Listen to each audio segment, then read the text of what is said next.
Hello, this is the Tradesight U.S. Stocks and Futures Market Preview for Thursday the 12th and Friday the 13th. That's right, Friday the 13th, 2017, as we wrap up the first 2 weeks of 2017.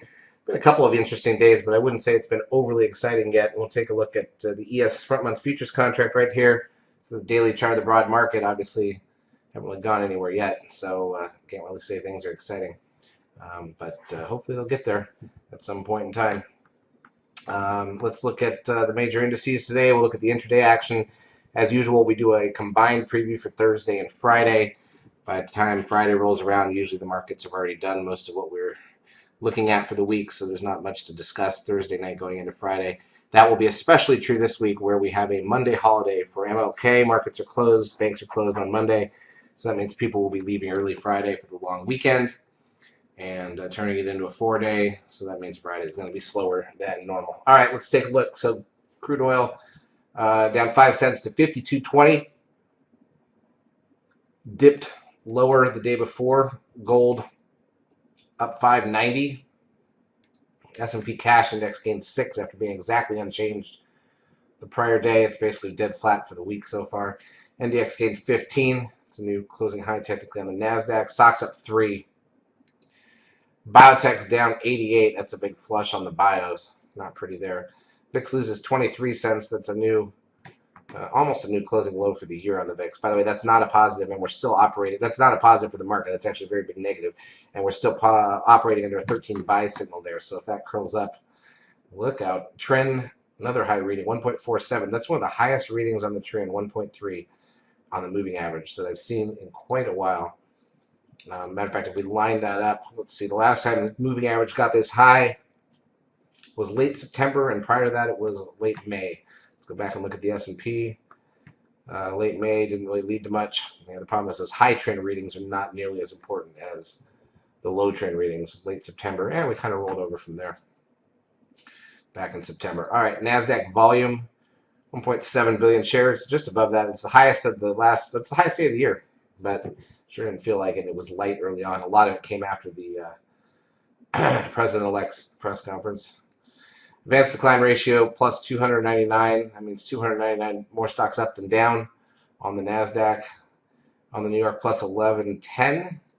Google up $3.85. Again, not much of a move there for Google, but still near all-time highs. Apple up 64 cents. That's a new closing high. Remember, this was a breakout on the report the other day as long. Amazon up $3.12. There's a nice breakout here on Amazon, actually, over the highs of the last 2 months. I don't know if we're going to get it or not, but it's certainly there. Netflix up 61 cents.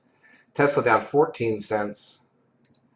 TLT, the bonds, up 41 cents. Dow Jones back to 19,954. That's up 98.75. We do not have a 13 sell signal yet. Now remember, the Dow had a 13 buy signal 3 days before the election and then took off mostly on the backs of Goldman and the banks that are in there. Now you're looking at a 13 sell signal that potentially, essentially, we need a new closing high. So if we just play with 20,000 once, we'll get the sell signal on the Dow. We're already operating under a sell signal on the S&P. Pointed that one out. As long as you stay under that 23, almost 2,300 is the risk line. You're still under the sell signal there. We're actually, wouldn't be hard to get another 13 sell signal if we just have a couple of small days up. That'd be a double sell signal. That doesn't happen a lot. So that'll be interesting. All right, let's look at the intraday action. Let's see what we did here on Wednesday.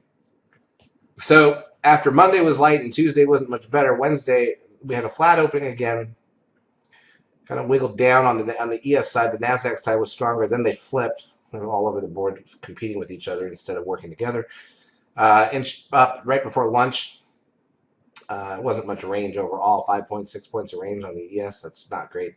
And then the dip, and then the reversal of that, and then the decline after that, and then the bounce. And then, just as we were waiting for maybe something to happen in the afternoon, it didn't. We stuck to the midpoint most of the afternoon, and then in the last hour or so, actually rallied to new highs with 15 minutes left. Look at this on the NASDAQ side.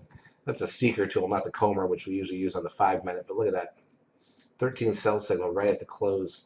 Now let's see if I have the Comer geared up here. I do. There's your Comer. Aha. 13 sell signal on the Comer as well, right at the close today. So that's, oh, nope, sorry, that was the seeker. So we're almost, so we could get a Comer 13 on the 5-minute with 2 candles up to start the day on Thursday. Let's talk about the data that's coming out this week that's left, and it's still probably more ahead than what's behind us, just the way it worked out. So Thursday, we've got import-export prices an hour before the bell. We've got the weekly initial and continuing jobless claims numbers an hour before the bell. We've got natty gas an hour into the market. We've got Treasury budget at 2 p.m. Eastern time.